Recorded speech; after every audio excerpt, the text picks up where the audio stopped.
Nesse vídeo trataremos dos crimes de massa e a casuística. Alguns casos aí que são confundidos com crimes de massa. Vamos começar falando dos crimes em massa, né? Do chamado homicídio em massa. Primeiramente, o homicídio em massa não é um crime de massa. Não tem o quê? Não tem a natureza de direito difuso ali, de atingir indivíduos de forma indeterminada e o bem jurídico ser indivisível. Não tem essa natureza. Atinge pessoas determinadas e o bem é divisível. Há uma diferença aí, até o crime em massa, do crime em série. O crime em série também se diferencia do crime em massa. O crime em série nem é crime continuado. O crime em massa ele é crime continuado. Então, na definição de serial killer, o criminoso, o que ele faz? O criminoso ele desenvolve algumas condutas ou uma série de práticas criminosas de 2 aí ou mais homicídios consumados em eventos separados por atuação somente de um criminoso, podendo até ser 2 aí, certo? Podendo até ser mais de um.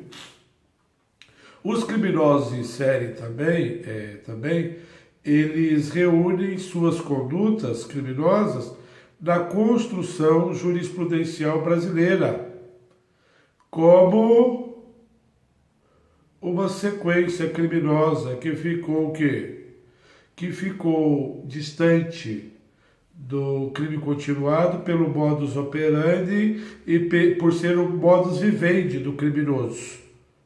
Então, esse distanciamento aí do crime continuado, porque em ataques homicidas continuado, como aquele que se deu aí na escola de Suzano, então aí é crime continuado.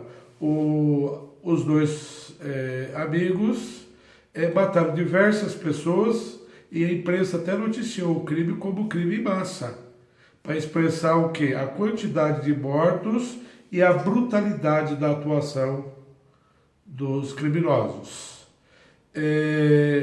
Verificou-se na espécie, então, uma série de crimes continuados porque eles reuniram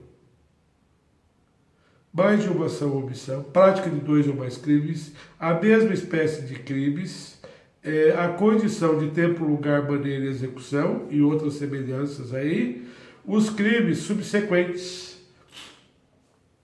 havido como continuação do primeiro, do segundo, do terceiro. Na verdade, então,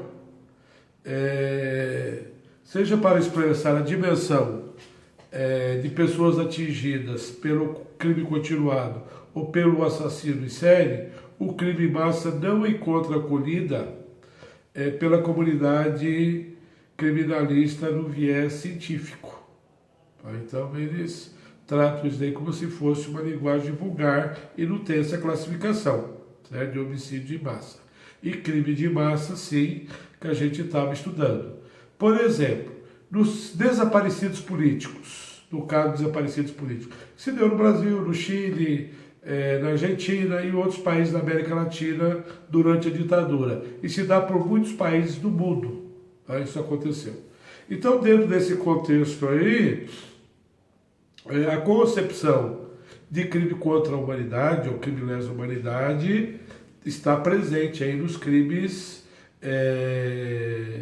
políticos ou os desaparecidos políticos, como ficou conhecido lá na Argentina, as mães da Praça de Maio, ressaltando aqui o trabalho excelente do Raul Zaffaroni, não era da Argentina, jurista, juiz da Suprema Corte Argentina, o trabalho nesse sentido aí de crimes de massa, incluindo esse caso aí.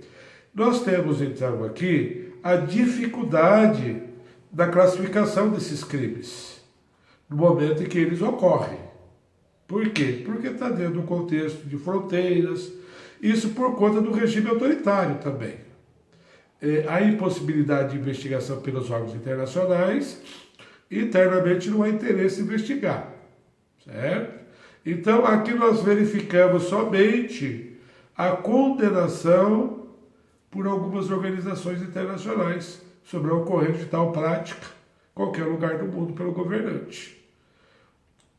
Então, ao assumir essa natureza, os crimes, os desaparecidos políticos aí, eles passam por uma classe bem especial, não cabendo os benefícios internos aplicáveis a esses crimes. Então não caberia prescrição e não caberia, no caso do Brasil, anistia desses crimes aí aos seus autores.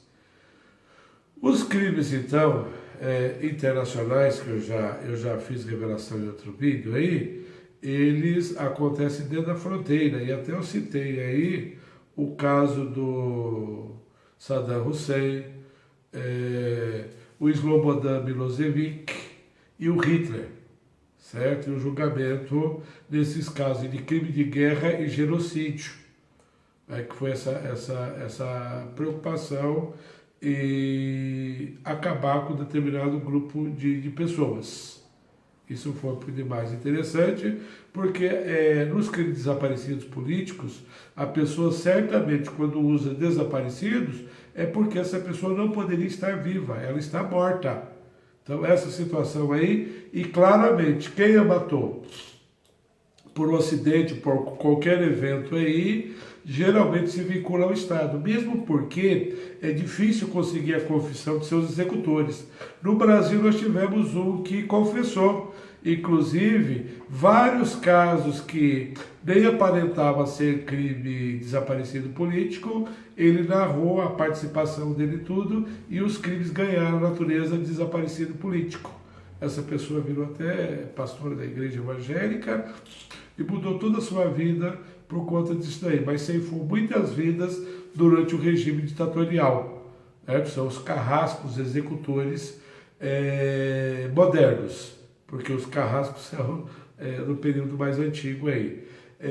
Esses crimes, então, são muito discutidos, muito debatidos, são levados para a Corte de Direitos Humanos para lá serem debatidos e buscam auxílio em diversos planos internacionais para evitar que o Estado tente encobrir as suas práticas. É por demais perigosa essa atuação política e as pessoas que se aventuram acabam pagando com a própria vida. Então é importante aqui chamar a atenção para isso daí. Por esse vídeo era isso daí. Muito obrigado.